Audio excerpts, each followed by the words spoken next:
Hey ThriveHER family, we're back. I'm your host, Tania Squires. And I'm your host, Alexis Walter. And welcome to The Collective Conversation, a space where women can elevate, grow, and thrive. In the month of March, we celebrate Women's History Month. Here on our limited podcast series, we will be discussing all things womanhood. Today, we have two special guests. We have Mariah, a junior at Wilberforce University, and we have Lacey Roberts. Lacey Roberts is a Cincinnati native with a degree in broadcast journalism and marketing, where her journey from radio host to media company owner reflects her diverse expertise in journalism and marketing. Her tenure at Fox 19 Now is in various roles, and as an anchor and reporter in Kentucky laid out the groundwork for her roles back in Cincinnati. As a communication specialist and cable TV host, she won the Best TV Personality Award in 2022. Her media journey continued quickly, rising to morning anchor at WLWT, founding Grace Media Marketing and Consulting in 2023.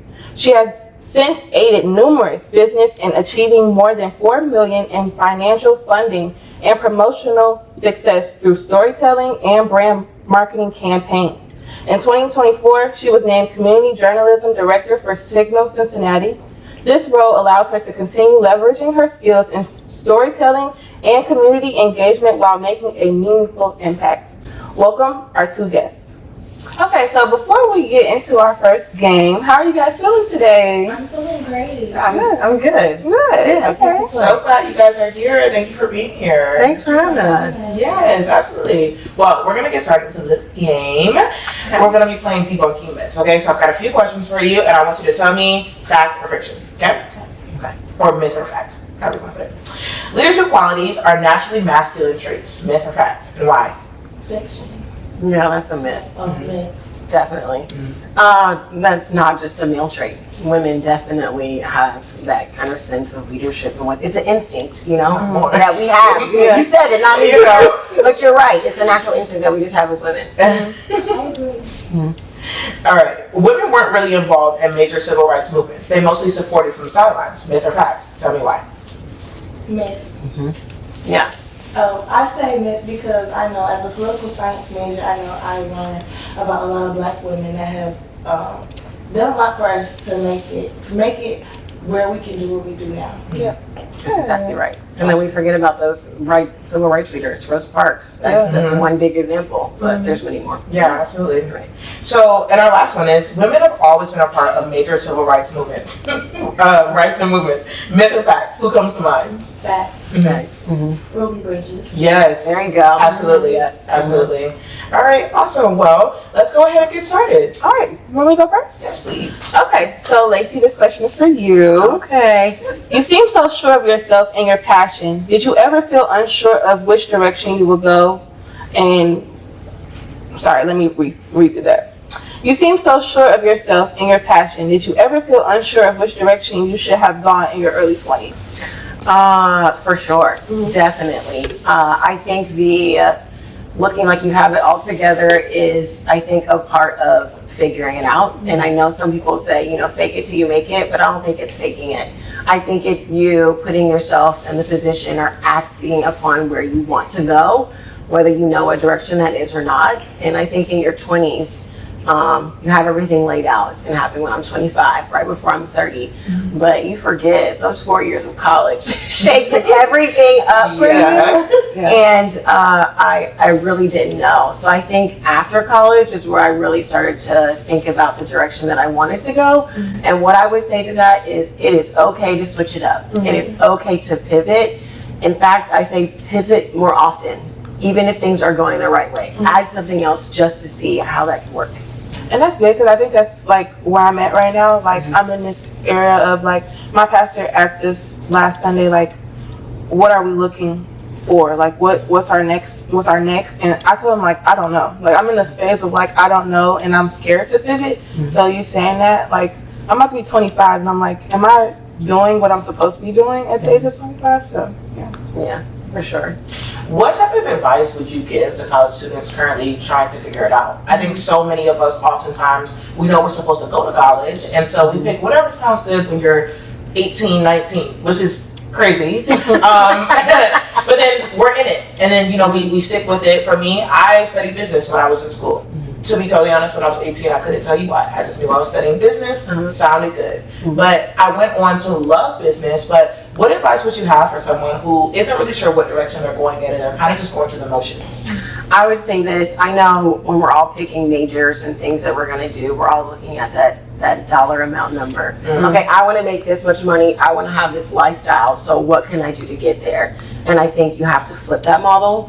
What makes you happy? What are you excited about every day? What's that one thing that you think about that you can't stop thinking about doing? How you have to figure out how to turn that into your job. Because then when they really say you feel like you're never working a day in your life, it's true. It may take a little bit of time to get there, but I think if you're thinking about that, you're in college, you have a major, I would say instead of picking a really specific lane, think about something more broad that you can learn. So in business, you're learning so many things in business, but if you want to be an entrepreneur, guess what? That's running a business. So now you've got those skills. And I also say if you're in college, pick up a minor. My minor was marketing, and then now that's like my main job outside of broadcasting. So pick a minor. Don't be afraid. Yes, that's more work, more classes, but it also gives you room to grow and then be able to do different things. Like, so Mariah, she's a junior. So like, what advice would you give someone that's preparing to graduate college? I would say, it's actually with your major, there's so many different things that you can do. When you're looking at those job options, I would say pick a thing that's more fun. I know that sounds weird, but you're going to be looking at an entry-level job. So you think about it, people are like, oh, I'm looking for this job, I'm looking for this job. Every job is entry-level, so it's not going to be fun. So pick the fun entry-level job where you can learn other skills at the same time, so that when you go to that next step or that next job, you're actually bringing other skills with you that people wouldn't expect you to have as that major. And again, that just makes you a more well-rounded person. Absolutely. And so I loved how we talked about pivoting a little bit right there. I know, especially in undergrad, it can be very easy for people to kind of feel like they're stuck because they're afraid to pivot. What do you, in your experience, girls are often taught to be perfect. What do you think we should be teaching young girls about failure, mistakes, and starting over? I would say it's okay to make mistakes and it's okay to mess up and it's okay not to have everything figured out by the age of 18. Because like y'all said, when we first go to college, we just picking a major you don't really know. Like for example, I went to school, I picked biology. I changed my major like 3 weeks later. So like, it's okay not to have everything figured out. Because even at 20, you're not going to have everything figured out. Even like y'all said, y'all are 25, 24, y'all don't have everything figured out. So I would say it's okay not to have everything figured out. As long as you have like the day figured out or your week figured out, you're straight. No, seriously, I'm glad you said that. Day, week, time, hour. Take it day by day. And again, don't be afraid to pivot because you might figure out that you like something else. And I think that you said girls are often taught to be perfect. And in that I hope that everybody hears it when you say, I am way older than you, I'm not telling you. But like, it's still not perfect. It's never gonna be perfect. And more likely than anything, if you see somebody who think is perfect, behind closed doors, they are a mess. Okay? So it's like you also have to be like sensitive to that. Like, what did this person go through to get there? Everybody's story is different. Everybody's journey is different. And in your 20s, you are still figuring out so much stuff. I feel like I didn't really even figure out stuff until I was in like my mid-30s. I know it sounds like it sucks. It does not. It's not. But again, everybody's journey is different, and I think mine was different because I really had this straight and narrow path of journalist. I want to be on TV. I'm gonna have a TV show. And then when life was shaken up, and I was like, what are we gonna do? We have to pivot. And that minor in marketing helped me start my business, and that didn't happen until 3 years ago. In my 30s. So I would love to know a little bit more about your thought process behind, so you were a news anchor and leaving your job and starting your own business. What did that look like? And you have to have a lot of resilience to, step out on your guaranteed paycheck. Say that again. And totally bet on yourself.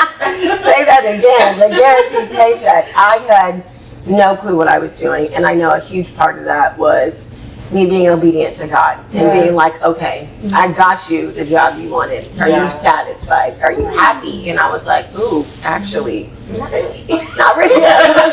Not really. I thought there was going to be like more to this. And he's like, no, the more is with me. And that means you have to leave and do this business thing. And like you said, I'm like, wait, business? I'm not a business person. Yeah. And I can remember getting this prophecy like 10 years ago. And he's like, you're going to be a businesswoman. And I'm like, me? Sure. He's like, I see a mic in your hand. I'm like, okay, that's better. I'm a journalist. But now I get it. I'm like, oh wait, this was preparing me all along. So really stepping out on faith was the pivot that I got to do this. And it was hard, you know, starting a business and, you know, going from one lane to another. But once again, just making it happen. But it was crazy. And life can be just so stressful. So like, what are some things you do daily, weekly, monthly that like push you to being like your best self? Definitely, when people say self-care, I think that comes in so many different forms. Putting my phone down, like literally taking a day or an afternoon and not looking at my phone, like not looking at social media. Definitely some kind of like workout routine or something active. Like it doesn't have to be running 3, 4, 5 miles every day, but just anything. Having a workout routine.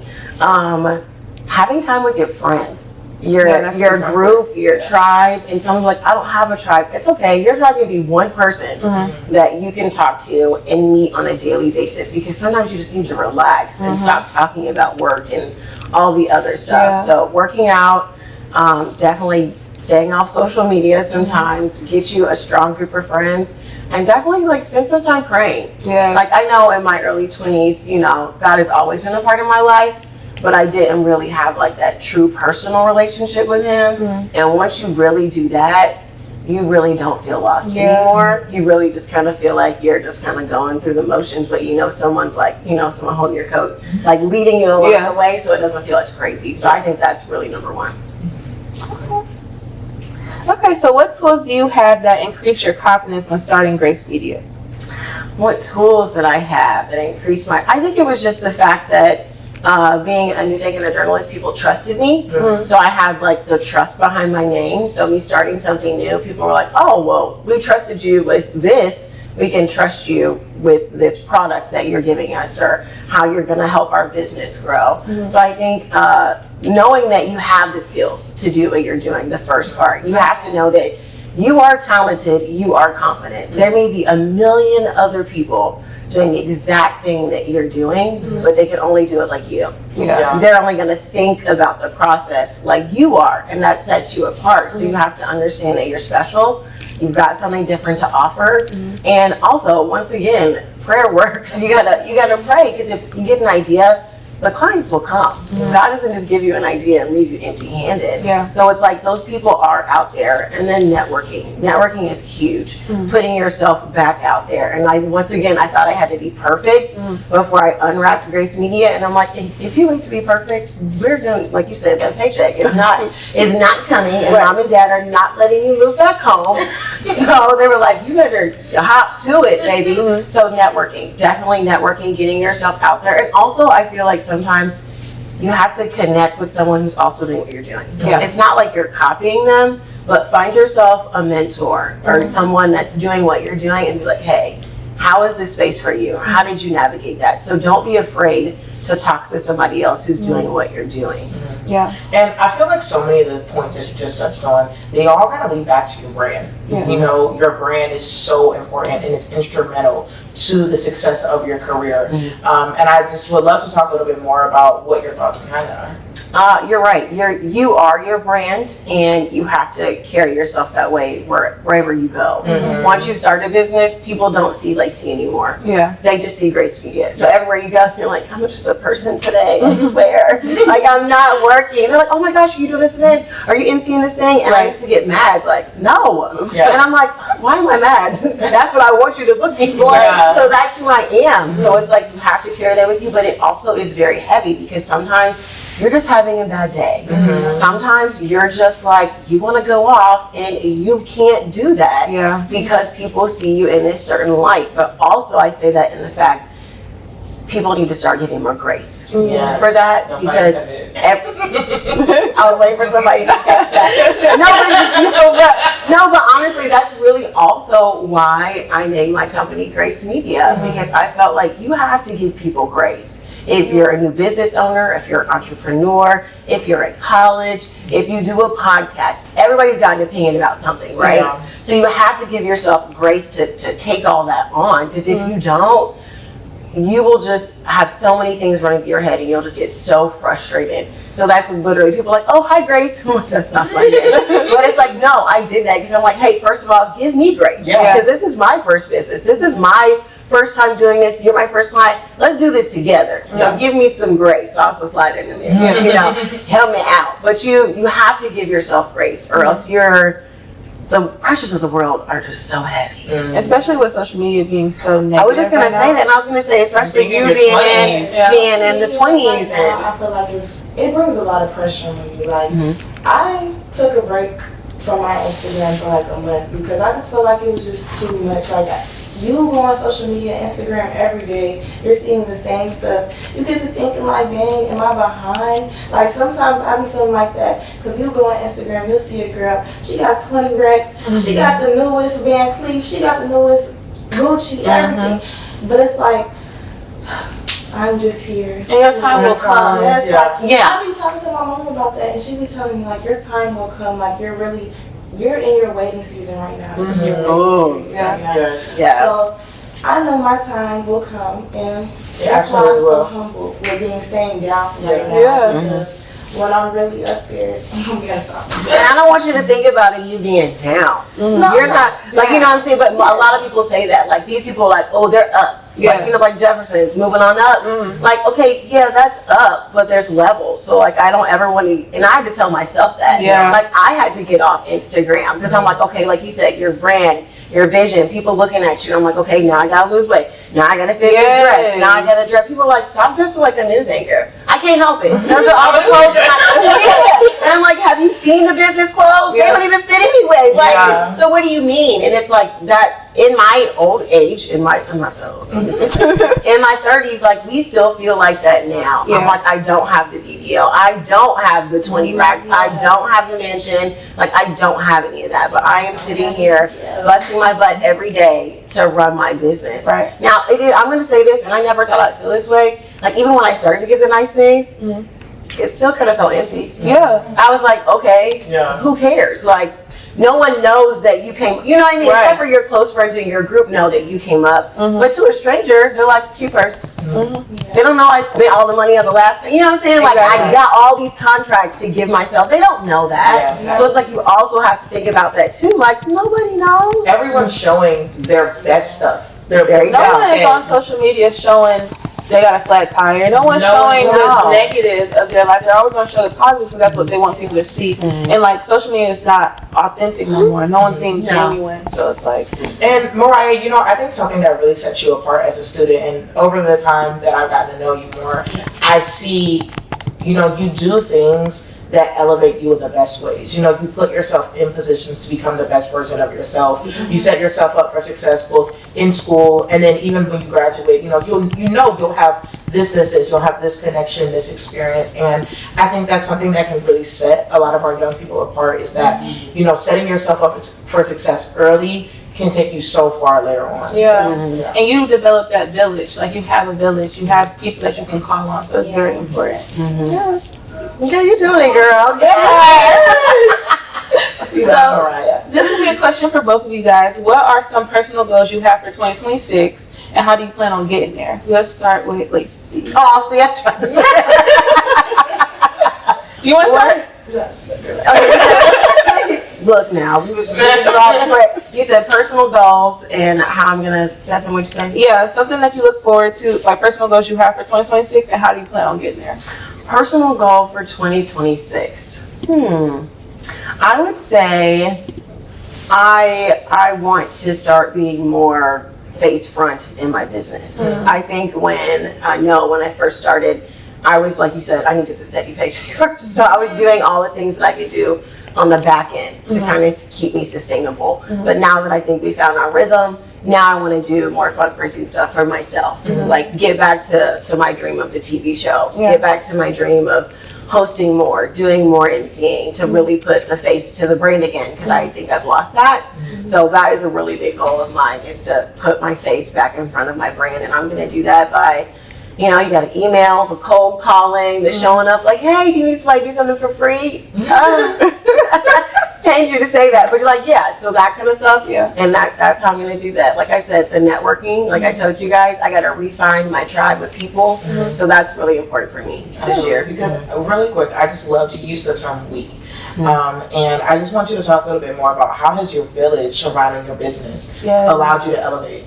Oh, wow, that's great. So at first, the village and it's funny, like your village can change. I want to say that too. I think some people think they have to stick with this one village, and it's like, no, you can have multiple ones and they can change. Because like you said earlier, it may be just a season of time for that. So my village has definitely changed over time. But when it started, it was people who were doing what I was doing. They had either a PR or a media business, and I would come along to their things like, hey, I just want to see what you're doing. And then I would figure out what things weren't being done that I could do. So then they helped me figure out, well, that's not something I offer. You could totally do that. So then they helped me kind of develop the things that made Grace Media in that village. And then once you move on and you start getting clients, that other village that really helped me was like, okay, you need to do this to be sustainable. You can't just keep doing one-off things for your business, or else you're not going to survive. So having somebody that really set me up to say, hey, this is a retainer fee. This is how you do cold calls to people to do these things. This is how you cook them. Say, hey, if we do this 6 months down the line, we have to do this. So having somebody really help you structure your business. And now the tribe that I have is definitely, when someone brings up your name when you're not in the room. Those are the other group of people that you really want, that are rooting for you and giving you opportunities when you don't even know about them. One goal that I have for 2026 is I'm pouring back into me. Like, this is my year before I graduate, and I want to make sure I'm set for when I graduate. Not saying I have to have everything together, but everything I'm doing this year is for me. Like for example, me coming to this internship, this is me pouring back into me, me making connections. I'm networking. I've been networking with 4 people. Yes, there you go. It's just everything I'm doing every day, all the work I'm putting in at school is going to, I'm just pouring into me. That's just me pouring back into me. Yeah. I love that. Making memories with my friends, pouring back into me. Yes. What about you? Oh. Okay, so I'd say for me, some of my personal goals. So I just turned 25 about 2 months ago, 3 months ago, however long, and it's really been messing with me. Not in a sense that I feel like, oh, I'm old, like I'm elderly, but the reality is that I am old. Like, I'm older. I'm 25. Like, I love the idea that you have a lot of time, but at the end of the day, I do believe that the clock does tick. Yeah. And you will look up one day, and you will be 30, and you'll be 35, and you'll be 40, and you'll be 60, and you'll be 80. 7. I totally skipped 70. But so that's something that's been really on my mind. So I say for me, personally, I really want to just work on elevation in every aspect, in my physical appearance, in my mental, my emotional, my spiritual relationship with God. Like, I just want to be the best version of myself, and I know I can't be perfect overnight, but I think it's been very important for me to kind of hone in and make intentional decisions every single day about who I am and who I want to show up as. That's good. 2026, I told myself my number one goal is to grow my relationship with God. I found a church home. And I also wanted to get back to dancing, and I didn't know what avenue that was until I went to church and they had basically being in the ministry. So I signed up for the dance ministry at church. So stuff like that. I'm going to Bible study. So I feel like 2026 is, I've already had a relationship with God. God talks to me, but strengthening that relationship. So that's what my 2026 is looking like. And like you said, in your early 20s, you always knew God, but I think, and I would speak for everyone, and please excuse me if I'm wrong, but we grew up with our parents telling us pray and love God and go to church. Yeah. But when you become an adult, there comes a time when you have to create your own relationship with God and believe in Him and trust in Him, not because someone told you to, but because you Want to. There you because go. you want to. Yeah. So I love that. Very true. Yeah. Yes, that's good. Absolutely. Well, okay, so we had some users send in some questions, Okay. and so I would love to get your advice. Okay. So how do you balance being assertive without feeling pressure to soften yourself?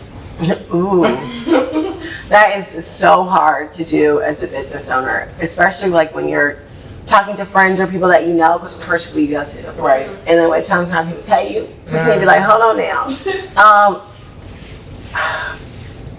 I just say make it professional. Keep it professional. If you don't, take the emotion out of it. So take the emotion out of it, keep it professional. If you have to, act like it's someone that you've never talked to before so that you can really get your point across. Because if you leave the emotion into it, I think that's where people read things wrong, you say things wrong, and sometimes I would say, pick up the phone. I know we love to text and email in these kinds of days, but when it comes to you having to do something like that and be assertive, pick up the phone and talk to somebody in person, and don't be afraid. And write it down before if you literally need to write it down so you can be brave and say it. Do it. I literally just had to do that not too long ago. My mom was like, "You can't." I said, "I can't. I don't know how to do that." So write it down. Take the emotion out of it. Yes, absolutely. Well, that is all the time we have, Yes. unfortunately. But thank you all so much for being Oh, here. This was a thank you. really, really great conversation. Yes. I love talking to y'all. Awesome. All right, ThriveHER family. That is all for today. But remember, this is not just a podcast, it's a collective. See you in the next episode. Bye.